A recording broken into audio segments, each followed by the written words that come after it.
एक भाई का कमेंट आया कि प्रोफर्म के रूल्स एंड रेगुलेशंस के बारे में हम लोग को अच्छे से जानकारी दो। तो मैं वही बताने जा रहा हूँ। इसके बारे में मैं ऑलरेडी वीडियो बना चुका हूँ बट आपके लिए मैं वापस बना रहा हूँ। सबसे पहले आता है लॉट साइज़ रूल।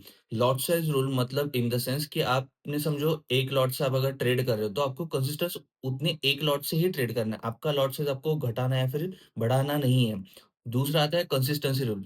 आप किसी भी अकाउंट में ट्रेड करें, भले वो 100 के हो, 200 के हो बट आपका प्रॉफिट साइज़ अगर समझो $1000 या फिर $2000 जब से आपने स्टार्ट किया तो वही आपको मेंटेन करके रखना है।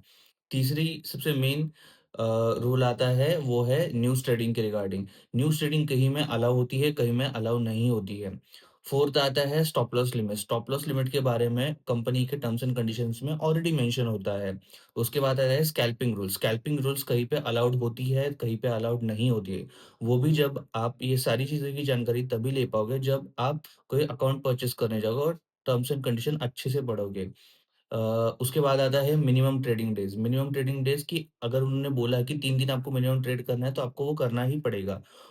और लास्ट में सबसे इम्पोर्टेंट आता है trailing drawdown rules and trade holding time rules. इसी वजह से मोस्ट ऑफ ट्रेडर्स के अकाउंट जो है ब्रीच हो जाता है, तो ये अच्छे से पढ़ के ही उसके हिसाब से ही ट्रेड